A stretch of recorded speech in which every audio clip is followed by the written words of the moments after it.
حضرت علی فرمانے لگے میری 5 باتیں یاد کر لو،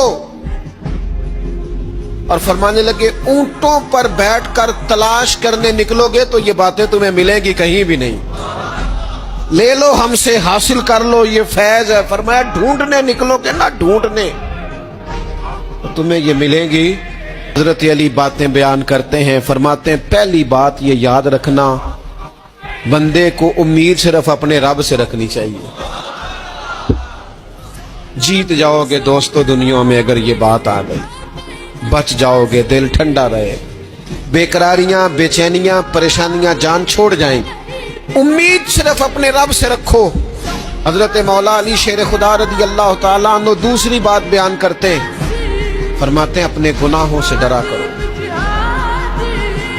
تم غریب ہونے سے ڈرتے ہو، تم تنگ دستی سے ڈرتے ہو، تم لوگوں کی دشمنی سے ڈرتے ہو، اپنے گناہوں سے ڈرو، کہیں ایسا نہ ہو کہ تمہاری نافرمانیاں رب کی ناراضگی کا سبب بن جائے۔ اپنے گناہوں سے ڈرو۔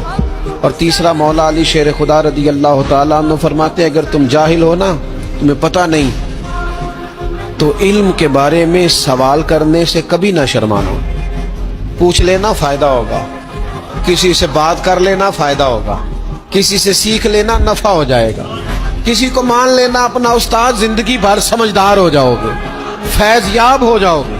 اور حضرت علی شیر خدا چوتھی بات ارشاد فرماتے ہیں یہ علماء کے لیے، فرمایا اگر عالم کو کسی مسئلے کا علم نہ ہو تو غلط بات نہ بتائے بلکہ کہہ دے واللہ اعلم، اللہ بہتر جانتا ہے۔ یہ بات یاد رکھیں، جس بات کا پتہ نہ ہو، جس کی خبر نہ ہو، جس پر عبور نہ ہو، اس بات کو آگے بیان نہ کیا جائے اور کبھی بھی غلط بات نہ بتائی جائے۔ یہ حضرت علی شیر خدا ہمیں سبق دیتے ہیں۔ اور 5ویں بات حضرت علی شیر خدا ارشاد فرماتے ہیں یاد رکھنا، ایمان میں صبر کی وہی حیثیت ہے جو جسم میں سر کی حیثیت ہے۔